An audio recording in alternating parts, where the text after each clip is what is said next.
Here's Pamela, in the midst of success, or so it seems. She has a very good income, a lot of responsibility, and a large and well-known company. She got this position because she's good. She can handle risks, high-pressure deals, and stress. But there are problems brewing. Her ideals, her own ideas, are getting lost in the shuffle, and office politics have her in a slump. Something has to change.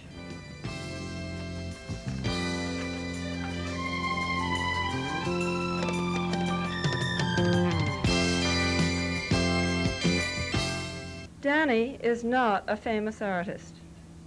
He does have a few enthusiastic followers who, when they can afford it, will buy a painting from him, and occasionally that will lead to a commissioned work that pays the rent. He's always let his paintings and his friends do the talking for him. He's an artist, not a salesman. So the struggle to keep the bills paid and buy new materials goes on and on. His work gets better and better, but his financial situation does not.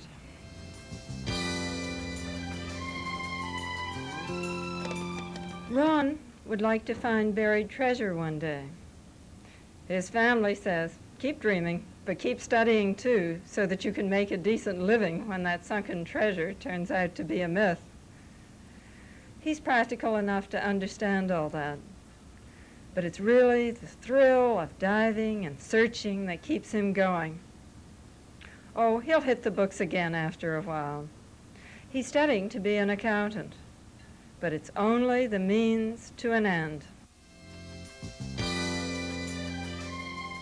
Professor Wells is a familiar face on campus. She's been at home here for almost 8 years now. It's such a pleasure to have a good environment to do research, and chemistry students eager to learn. The students show a lot of promise and enthusiasm. They should, because the future is theirs. However, Professor Wells feels as if she's at a standstill. Her gains in research are not being matched by gains in income or status. If only she could find a formula that would solve that problem.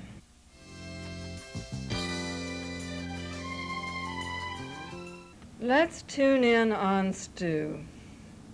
He's spending a lot of time in front of the box lately. It usually bores him, except when there's an old war movie that reminds him of his Air Force days. That's when he learned radio electronics and later made it into management and civilian life. His company, always progressive, needs younger men now for the new technology. So Stu retired. He can still bowl with the best of them, but that only takes 2 nights a week. Stu feels bored these days.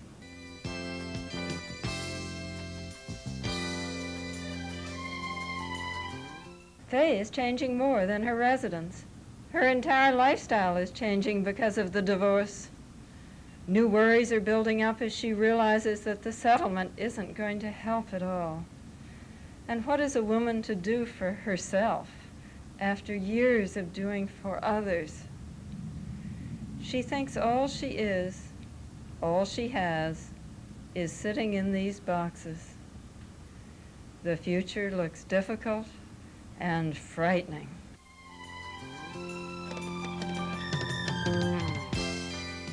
This is Charlie, and he's on his way to the dreaded job interview.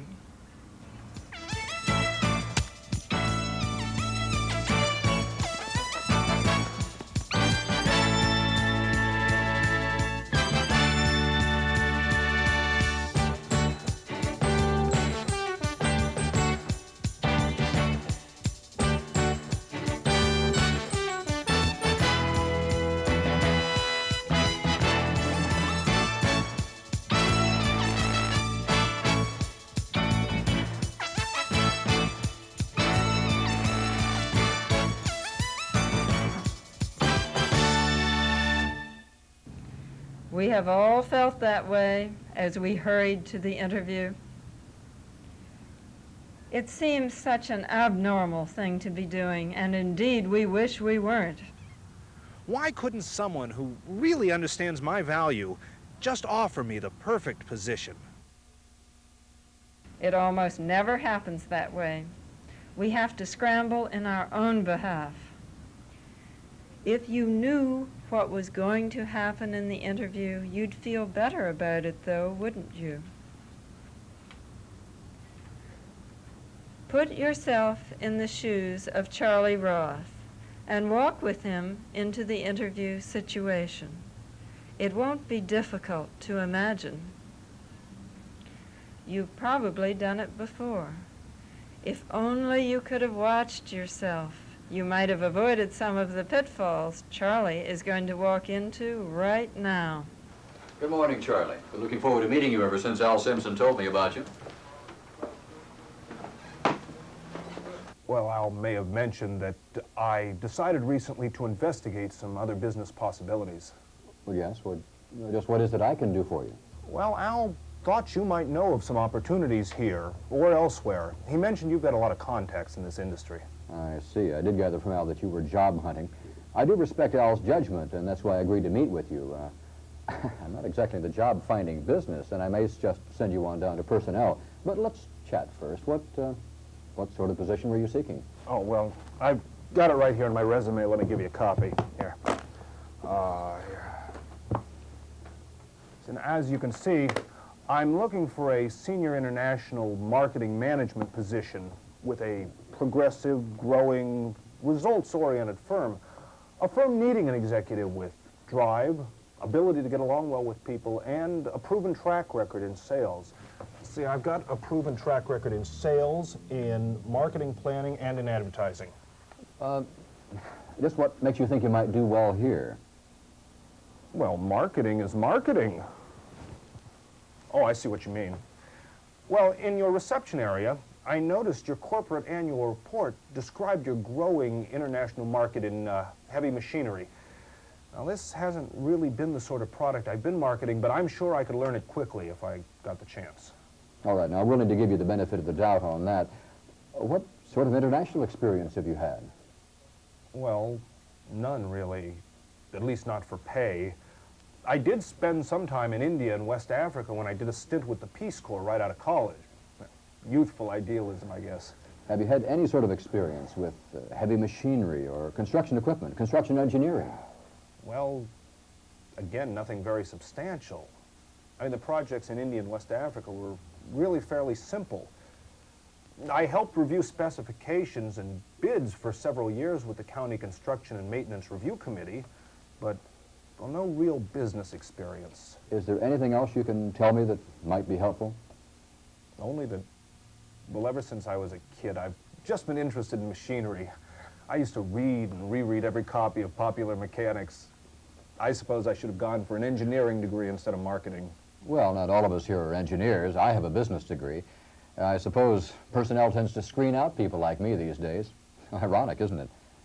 I suppose that's the way it goes. Well, listen, thank you very much for your time, and if you could think of anything I might be able to do for your firm, I'd even consider a cut in pay just to make the change. Things are very uncertain in my present firm. Well, I will keep your resume on file. Suppose I ask my secretary to introduce you to someone in personnel who can take your application. Thank you very much.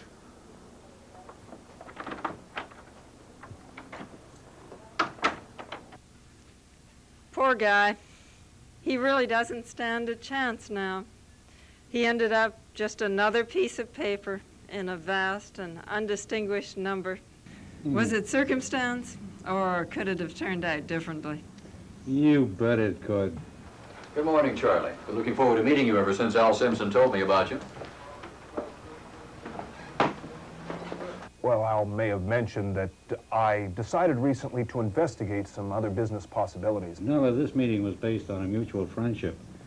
And Charlie just failed to take advantage of the opportunity for using some casual conversation. Had he done so, he would have established a much better rapport. Watch right here. I noticed a key mistake. Well, Al thought you might know of some opportunities here or elsewhere. He mentioned you've got a lot of contacts in this industry. Notice? He should have been talking about what he could do for the firm, not what it could do for him. Right. And here comes another bad move. Watch. Right there. Charlie did something that took attention off him as a person and focused Mr. Burris's attention on a piece of paper. A very poor move. And, John, here comes a critical moment. Watch this. Well, in your reception area, I noticed your corporate annual report described your growing international market in heavy machinery. Uh-oh, he revealed he hadn't done his homework. You'd think from watching that the only thing Charlie had done was read the annual report in the reception area. Not good. Yeah, right. And you can bet that Mr. Burris knows it. The next scene is where Charlie really falls way behind. Watch. What sort of international experience have you had? Well, none really, at least not for pay. I did spend some time in India and West Africa when I did a stint with the Peace Corps right out of college. Youthful idealism, I guess. Have you had any sort of experience with heavy machinery or construction equipment, construction engineering? Well, again, nothing very substantial. I mean, the projects in India and West Africa were really fairly simple. I helped review specifications and bids for several years with the County Construction and Maintenance Review Committee, but well, no real business experience. You see, Charlie doesn't realize that skills learned in the not-for-pay world can be very valuable too. Poor Charlie. The only thing he did right was to get in via the unorthodox channels. He did get to see the right person, but then he blew it when there was so much he could have done to turn this into a winning interview. Beginning by recognizing that your resume and your desperate need for a job is simply not enough. Now, this is a critical point to remember.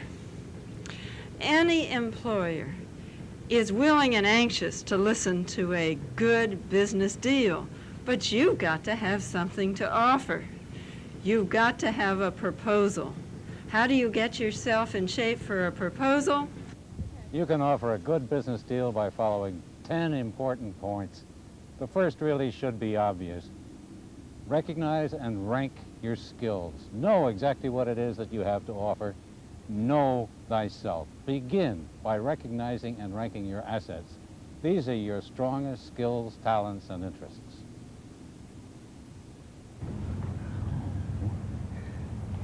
We're just getting started. I'm already lost. I've had so little work experience. I don't feel like I have any skills. Why didn't I work all those years I was married to Joe? Somehow I just thought everything would be taken care of. But look at me now. No husband, I don't have any jobs, no money. I don't think I have any marketable skills. Let's not worry about whether your skills are marketable or not right now.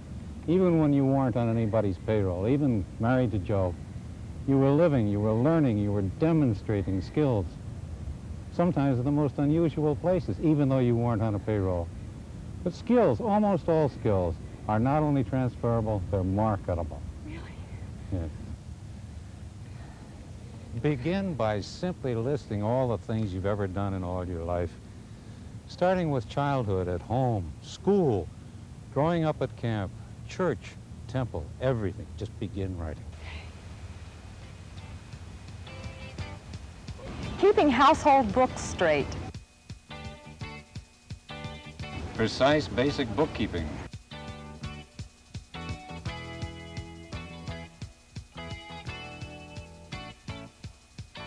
Very pleasantly meeting and greeting guests.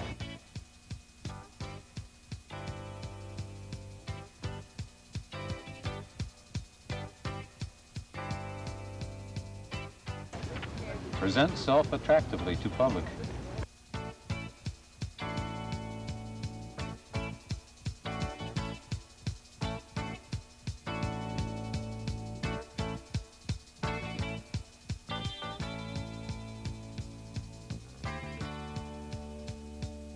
Tactfully dealing with in-laws.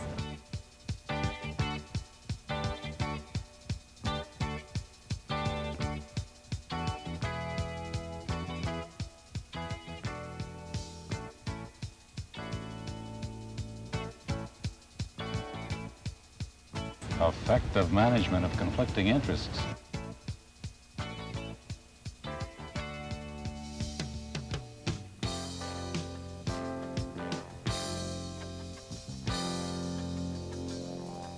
Showing endurance in divorce.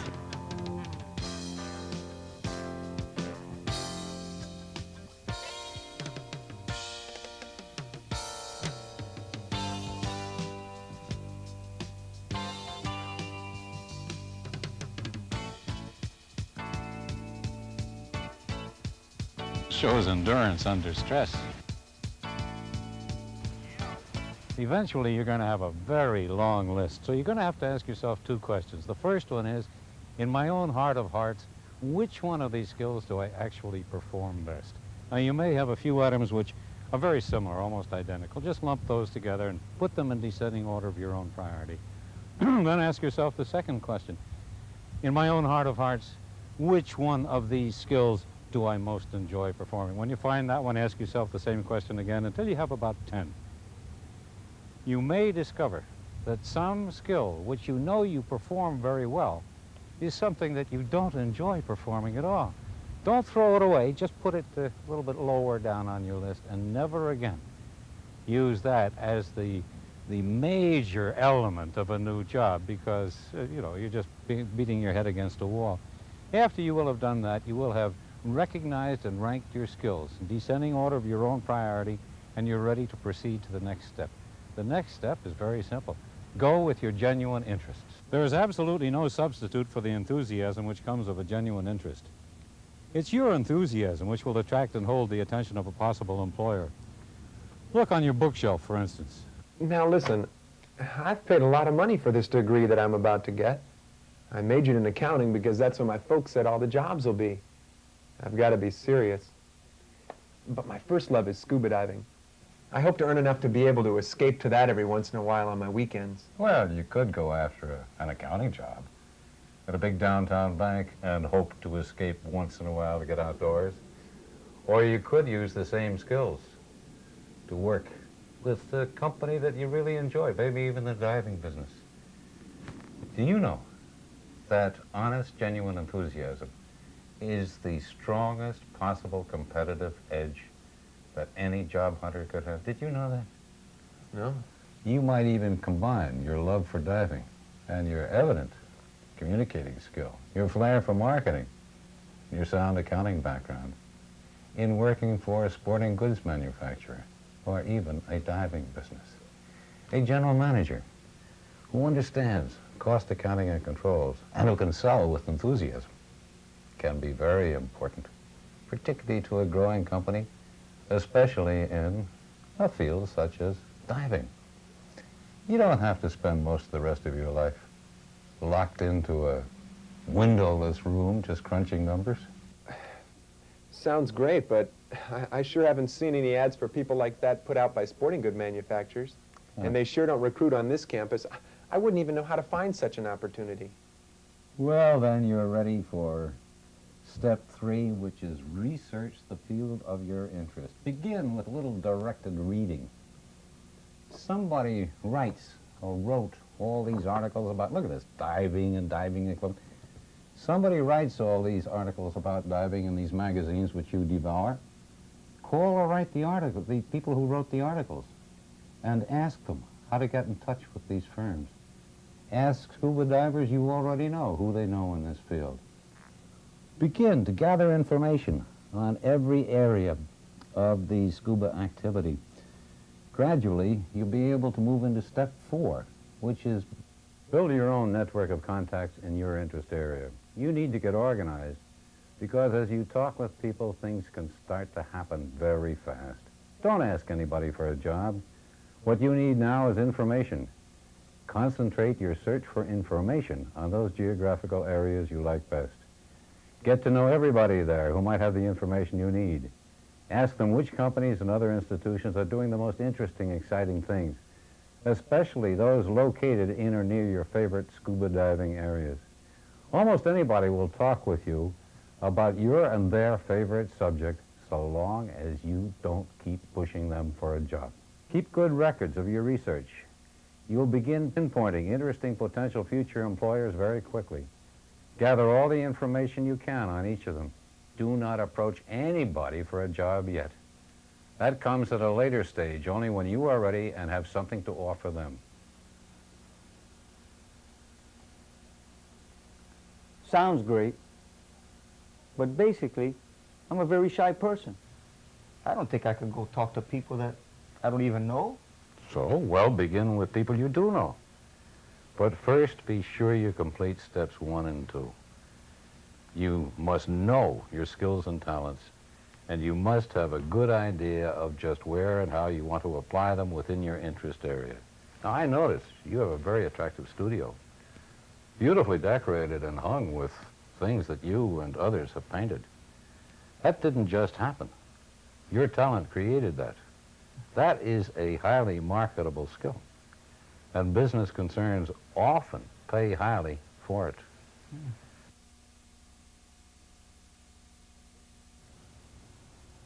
Well, do you happen to know anybody in business who needs a more attractive office setting? Of course. Now I'm beginning to get the idea. There's this friend of mine, Jerry. He's a very successful developer. But you'd never know it by looking at his office. He has such horrible taste. I could start with him. And I have become quite friendly with several interior decorators whom I've met at art shows. Oh, great. Then start with Jerry. Just ask him if he wouldn't like to have a more attractive and effective office setting. Don't try to sell him anything. You're not ready to offer anybody a proposal. Just see if he might be interested. Especially if he is, then ask him if he might be able to introduce you to some other business friends, you know, who might be in the same situation. The chances are very good that these new friends are going to lead you to a lot of other people in a hurry. You see, building a contact network is like wiring up an electric circuit in your own interest area. But you build it for yourself. Sure, I understand. I could kind of arrange to meet some of my interior decorator friends. Certainly, but tell them the truth. You're not looking for a job with them, nor are you trying to establish yourself in competition against them. Tell them of your new and growing interest in their field and just ask them how it works. They'll talk with you because they'll recognize your genuine interest in a passion in their own life. You're not a job hunter at this stage. You're an enthusiastic person who is trying to learn everything you can about something that really turns you on. Now, while you're establishing this information and contact network, proceed to step number 5. Establish your own job criteria. You need to be aware of these in order first to be able to ask the right questions, and secondly, in order to be sensitive to the environments around you.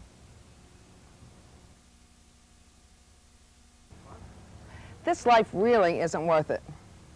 I can't imagine another field that could net me as much as stocks and bonds.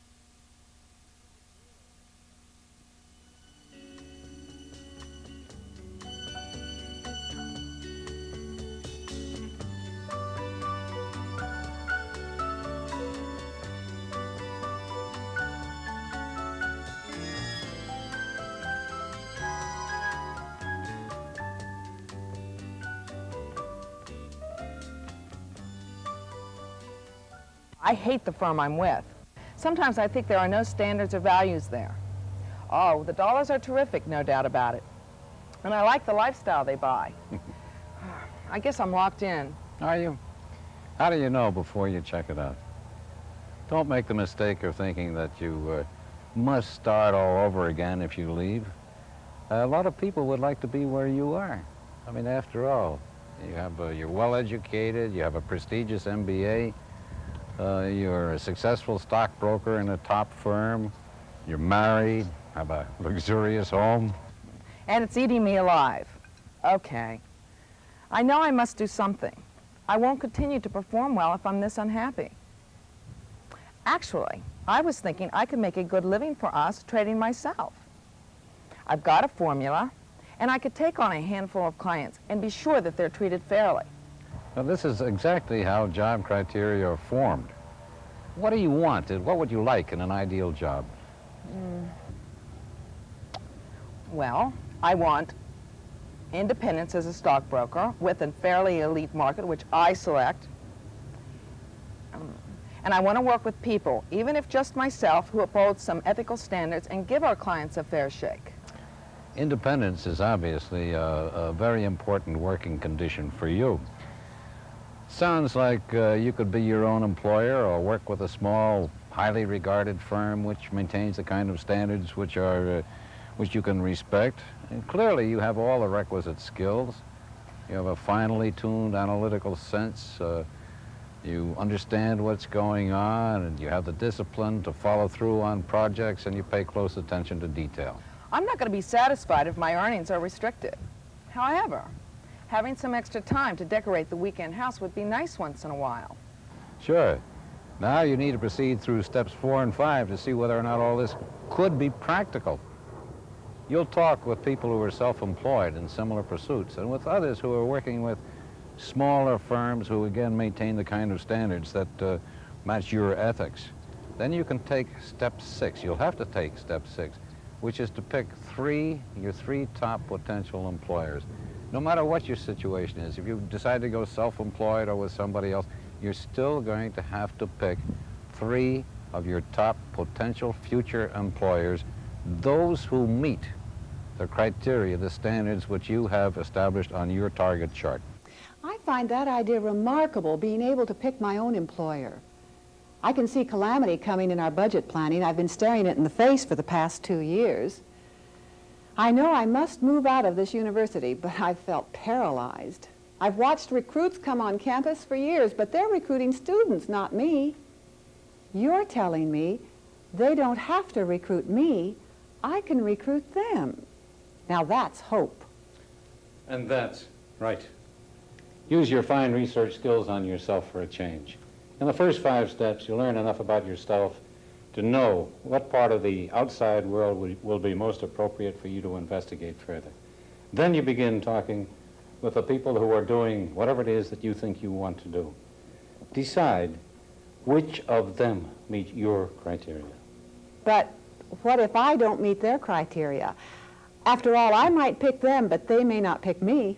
You will certainly never meet their criteria if you present yourself solely as a mature professor of chemistry with no business experience. But you're not going to make that silly mistake. You're not even going to approach them until you know more about them, until you can determine the employer's needs. That's step 7, determine the employer's needs. Stop worrying about job openings. Appoint yourself as an unofficial consultant to the target firms of your choice and begin to research them and write up as best you can an essay, a dissertation, your consulting report upon them. Study their operations first from the outside.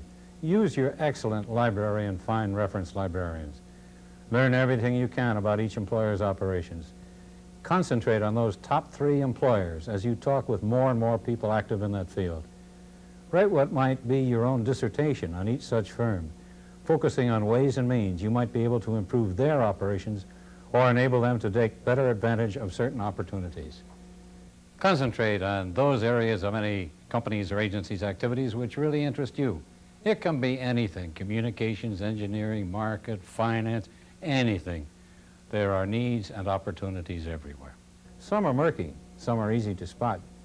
Once you have a clear idea of a potential employer's needs, then you can begin to see where and how you might be of real value. Then you are in a position to figure out what you can do for them. Step 8 is to figure out what you can do for them. This is dealing with reality. Nobody, but nobody, is going to give you a job. Nobody owes you a job. A job is a business transaction.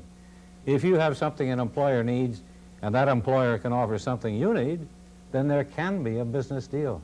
Otherwise, no deal. Well, that makes a lot more sense than just sitting at home waiting for something to happen. I need the money, but more importantly, I really have to keep active. And yet, I don't believe I have very much to offer. Well, sure you have to keep active, but you have lots and lots to offer. You know you'll never get anywhere through the orthodox employment channels. They'll think you're too old. You have to use the unorthodox way. And that, fortunately, just happens to be the intelligent business way. Once you have completed all these steps, you'll have a very good idea of just what it is you really want to do, where, and with whom. Be sure to research the growing private sector, small businesses, and the local governmental agencies. They're usually much less hidebound about age and sex. And your experience might be just what some of them need.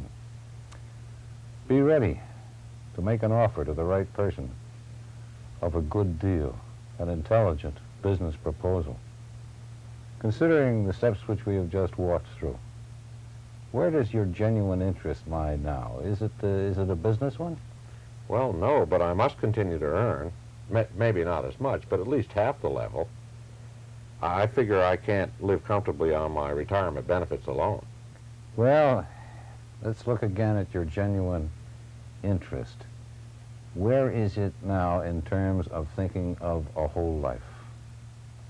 Well, having brought up a physically handicapped child, I've always wanted to do something to speed up and improve the services to the parents and the children. Well then, decide if you want to continue living where you are now. Then complete all the steps, taking into account your preferred geographical locations. And figure out what these agencies and companies which deal with the problems of the physically handicapped need that your skills could provide. I can't imagine the personnel officer or any company listening to me, a beginner, proposing something I can do for his company. I know lots of dedicated personnel people, and they all tell me they would be delighted if people like you, of job seekers, would only tell them exactly what they could do for them. Even if you insist on going the standard, the orthodox personnel route, which I do not recommend, following these steps will vastly improve your chances of success. At the very least, you're going to stand out from the crowd of people begging for a job, any job. If you do follow these steps, you will almost surely be interviewed by a manager who can make a decision. Okay, it's all starting to make sense to me, but I'm still worried about one thing. Just thinking about the interview really just terrifies me. So don't try it until you're no longer terrified. In other words, don't try it until you're ready. Remember that you're not going out begging on your knees for a job ever again. From now on, you're a business person using a business-like approach. You're going to have something very specific to offer, meeting one or more of the needs of a particular company. Don't try it until you rehearse it. Step 9 is rehearse the interview. This will provide you with the time to make all possible mistakes without it hurting you. How do I put together a rehearsal? Well, first make certain that you have completed steps 1 through 8 very carefully. Then ask somebody you know who is most like that person whom you're going to interview at your #1 choice of a place where you want to work. Ask them to give you an hour to help you to practice it. Then ask somebody else, probably the smartest person you know, to come and watch you in action, to be a silent observer taking notes. Then the 3 of you get together, and you two, the first person and you will actually practice this session. You will play it out. You will rehearse it without breaking character for 30 minutes. At the end of 30 minutes, you will each, in turn, give your comments and suggestions for improving what you have just witnessed. Would you like to try a little practice rehearsal right now? Oh, you think I can handle it? Well, I don't know. You just pretend that I'm Mr. Jones. Okay. No, I'm Mr. Jones. I'm your target. I'm someone you have selected very carefully by going through steps 1 through 8. You know a great deal about me. Okay. You have a good reason for coming to this company. And you have actually gotten into the door. We've said hello. We've shaken hands. Okay. You know, you're Miss Smith and I'm Mr. Jones. And I'm going to ask you some questions. And the first question that has to occur to me, since I don't know you, is, why are you here? Now, why are you here? To what do I owe the honor of this visit from you? Because I think I can help you and your business, maybe help it to grow. Well, Okay. Fine. That's good. I mean, I like to hear. That's Okay, better than... How about if you were a caterer? All right, so Brown's I'm a caterer. Catering? Right. Okay. First of all, I think you need to be more versatile. Now, I think your catering business is super. I've eaten the food you prepared. In fact, I attended a Christmas party Oh, I like that. recently that your company catered, and everything was delicious. But I have some ideas, because of the community we're in, maybe make it a little more ethnic. I noticed there was nothing there that was Spanish. And I have some Spanish friends. In fact, I have taken some courses in Spanish cooking. And my mother-in-law is Spanish, so I could get some very authentic recipes in which I can perfect, or have perfected a few already. That would be fantastic. That my friends love it when I invite them over. Maybe some Oriental cuisine also, because we have areas in our community that are growing rapidly with the Orientals. So I could probably get people from that community to come in, have classes in cooking, have even the waiters and waitresses in the home when you're doing the catering to serve in ethnic garb, make it more interesting. I've got a lot of these ideas. In fact, I've written a lot of them out. I have a whole book of them if you'd like to see Do them. you have a proposal that you have? Now, yes. specifically, what do you want to do that you think would help me? I'm impressed. I mean, most people, well, if they do get in to see me at all, they wander in here and I say, why are you here? And they say, help, I'm starving, I have 12 kids, I don't have any money, give me a job. And they say, ask me, what can I figure out for them to do? Now, this is much better. Now, tell me specifically. I would like to help run the operations. Uh-huh. And not only in the cooking. I could also supervise the kitchen, but I would like to go on location, wherever you're doing the parties, and help set it up. That's all right. It's just a practice rehearsal. But you're Okay. doing great.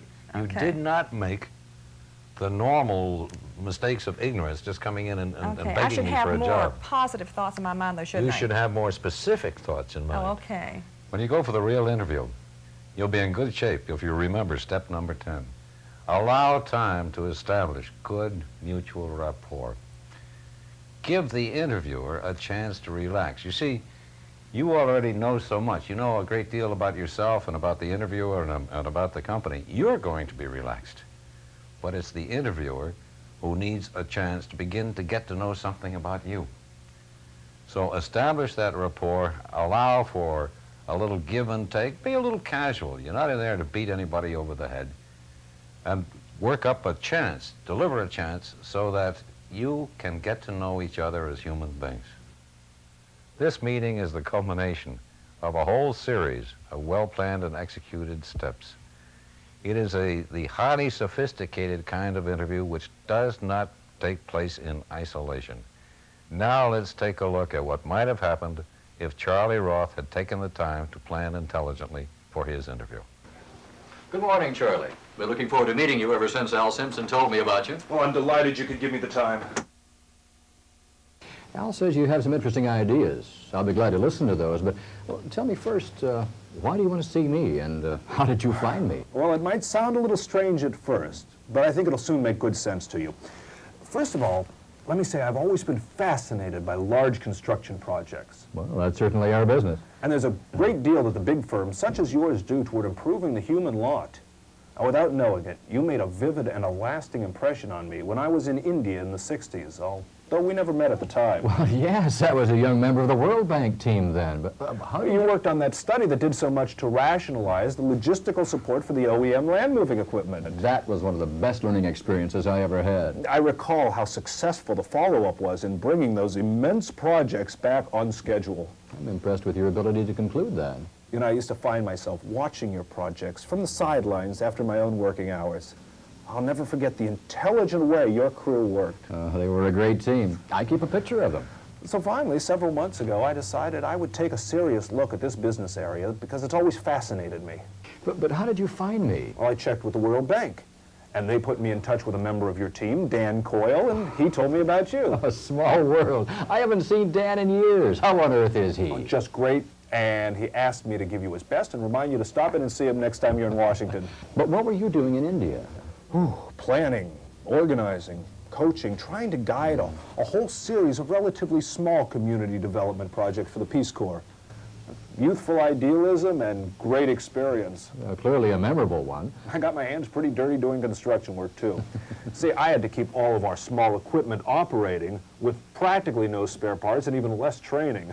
Now that was memorable. I guess we've all had a few of those. I turned into a pretty good emergency mechanic after a while.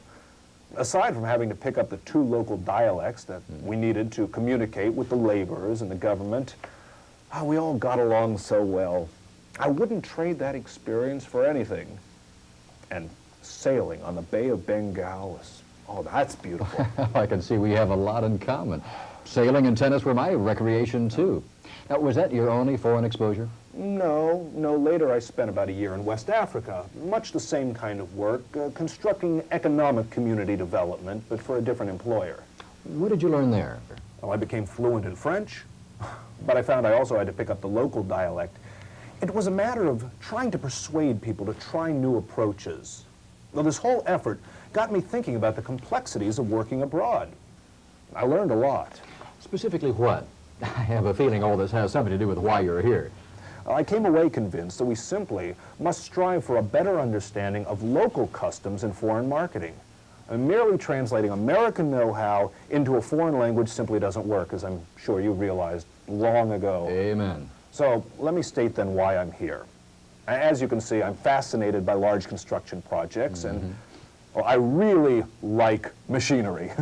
I suppose I could have gone for an engineering degree, but I think I can do better now by mixing these aptitudes along with my strong people and communication skills, especially in marketing.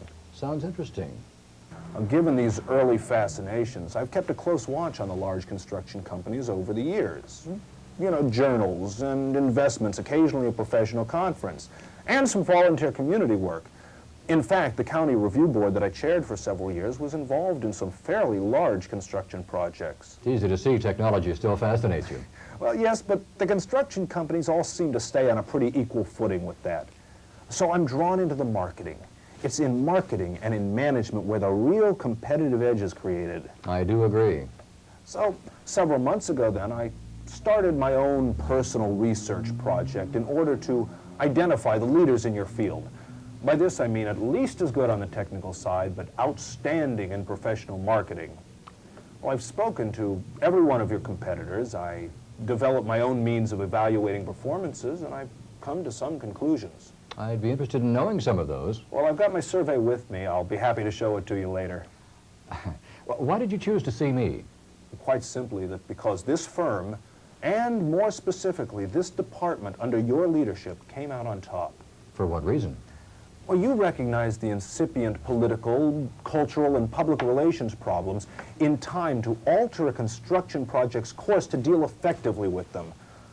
I could give you some recent examples of that, but I'm sure you're more than well aware of them. I presume you're referring to the situations in Oklahoma and Indonesia. Exactly.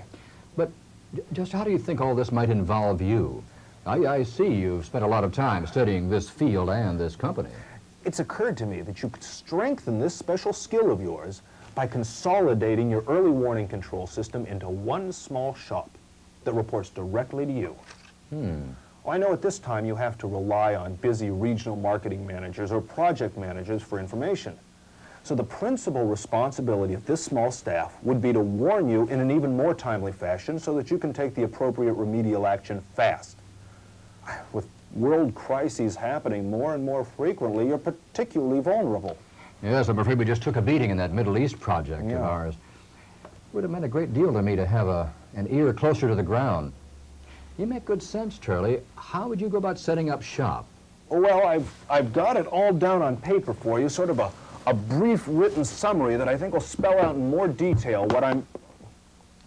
Oh, but I see the time you allotted to me is over, so... Well, why don't I leave the proposal with you? I can give you a call next week after you've had a chance to digest it. Well, by all means. How about having lunch next Monday? That'll give me time over the weekend to study what you propose. Can you be here at 12? Certainly, it'll be a pleasure. Okay. This has been a very enjoyable visit. I thank you for your time. Well, this has been most interesting. You know, I'm really impressed by your knowledge, your enthusiasm, and your preparation for this meeting. You have not wasted my time. It's beginning to look as though you might be able to save me some time and help make us some money. We'll see you Monday.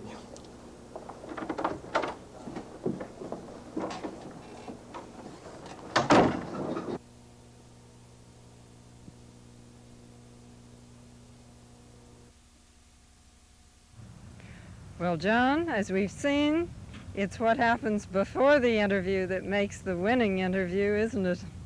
It sure is, Nella. If people remember that, remember to execute the 10 steps leading to the winning interview, they will be positioned well to get the job they want. The saying that luck favors the prepared mind is true, then, isn't it, John? Right. No question about it. When you couple preparation with genuine interest, you are going to get lucky. Look at Charlie now. He is entering a position for which he is extremely well suited. The company has definite needs which he can fill. Charlie can't wait to get to work on them. It's a situation in which everybody wins. And you can win, too. You have to believe it in order to win, though. Prepare by following the 10 steps outlined, and you will conduct your own winning interview.